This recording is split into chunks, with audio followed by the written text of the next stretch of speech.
Welcome back. All right, so I decided to wear the new Canucks third, and because I got a new hat.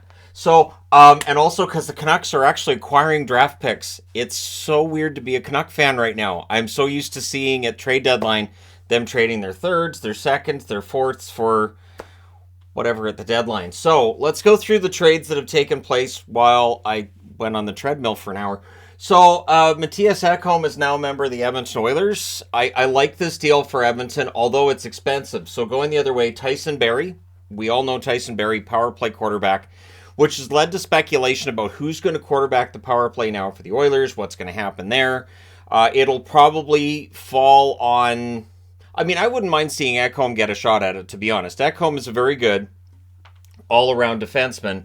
It's not that long ago that I did a video on who I thought were the top 20 defensemen in the NHL, and Ekholm was there. Now, I don't think he's as good now as he was then, but he's still pretty good. So I think the Oilers and their fans are going to be quite happy with Ekholm. Reed Schaefer, forward prospect, former first rounder, going the other way as well, and a 2023 first as well as a fourth in 2024. It's an expensive deal for the Oilers. Nashville also retaining 4% of the salary of Ekholm. So an overall deal being made by the Oilers. This probably right after the press conference, like, fine, I'll do something. But yeah, I like this move for the Oilers. Now, the Leafs are busy, and apparently the Leafs aren't done. So a 2024 third-round pick was acquired by the Leafs in exchange for Pierre Engvall going to the Islanders. I like this deal for both. It clears up some cap space for the Leafs. Engvall, I think, is a decent depth forward, and so I think the Islanders pick up somebody who can absolutely help. Then the Leafs also acquiring Luke Schenn. Luke Schenn on a very team-friendly cap hit. A 2023 third-round pick going to Vancouver in that one. Vancouver had hoped for a second. I always thought it was going to be a fourth. With the third-round pick from Toronto, it's going to be pretty low in the third round, so it's similar to a fourth. But again, the Canucks now, I think they have 4 picks in the first 3 rounds this year. I don't know that I've ever seen that with it. It feels weird right now to be a Canuck fan, to be honest, because again, we always trade draft picks. Going back to Brian Burke, Dave Nonis, Jim Benning, it's always been, well, we had to get rid of those draft picks because we had them. It's not how it works.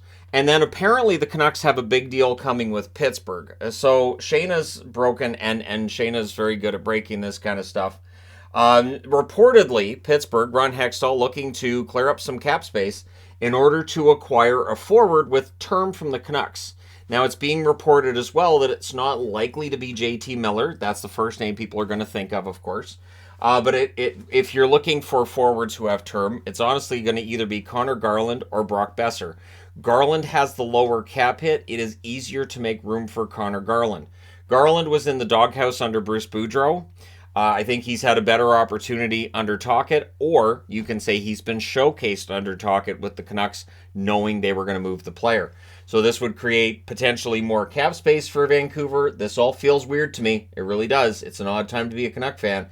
Creating cap space, getting younger, using assets that when you trade them out, it doesn't make your team like really worse. And this is really the thing. When you're selling off at the deadline, are the Canucks a worse team without Luke Schenn? Short term for this season, sure, but going into next season, it doesn't necessarily mean the Canucks are worse. If they trade out Garland, same thing, right? So honestly, we'll see what happens with this trade with Pittsburgh if it comes through. Hextall trying to make some more cap space. Minnesota's apparently acquired Gustav Nyquist. He is supposed to come off of LTIR towards the end of the season, so he's on LTIR currently. The return hasn't been announced yet, but Chris Johnston's reporting that deal's going to go through, so I don't see any reason to doubt Chris Johnston. Good reporter right there. Columbus took Korpisalo out of practice today, and we're finding out now that he is being held out of the lineup for trade deadline reasons. So it looks like Korpisalo is going to get moved by Columbus.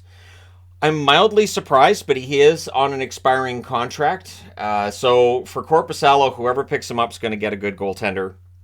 He's having a solid season. He would be an upgrade for whoever picks him up at the deadline. Maybe Edmonton. Maybe Edmonton will be in on him, right? I mean, I don't know that you can move Campbell's contract. I'm just saying, since it's always speculated upon. But I think the Kings could be a good landing spot for Korpisalo as well. So if that ends up taking place, we'll see what that return would look like. It's interesting. The Patrick Kane talk, still not officially done. Like, the trade is still not officially done. All the details are apparently out there. Again, I don't want to do a trade video on Kane until it's official, because we know that details can change between what they agree to and then what actually happens with the trade call to the National Hockey League. We've seen trades before where teams make that trade call and the NHL says, nope.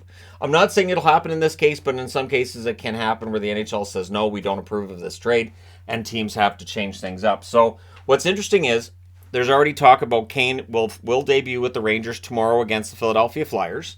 And all this talk, even though the trade's not official yet. So it's the worst kept secret that he's going to the Rangers. And now it's the worst kept secret he's been traded to the Rangers, and it's not officially done yet. It feels like this only happens in the NHL, where we'll hear, yeah, this guy's being traded to there, and then they just kind of walk away. Where are you going? For what? Like I said, Nyquist, we don't know the return yet for Minnesota. But this deadline, it's an interesting one, and it's going to be a lot of fun watching games after the deadline and see how teams do, see how players do. So that's what we've got right now. I'm looking at my notifications, making sure that I don't have to update this video before it's done, because things seem to be happening really quickly. But that's what happens in an hour. I've been out of this room for an hour, and and all of that took place. It started happening just before I got on the treadmill, and I thought, if I don't do my treadmill now, I'm not going to get it done. So I had to do it, had to get her done, and here we are now. Let me know your thoughts in the comment section below. As always, don't forget to hit like and subscribe if you're browsing your way through. You just happened upon this video. Thank you guys so much for watching, for all your support. We will have the live stream on Friday, and in the event that there aren't very many trades happening, I don't know, I got rabbits, we've got cats, and now we have guinea pigs, so we can keep things entertaining for hours if we need to. So thank you guys so much for all your support. I will talk to you again soon.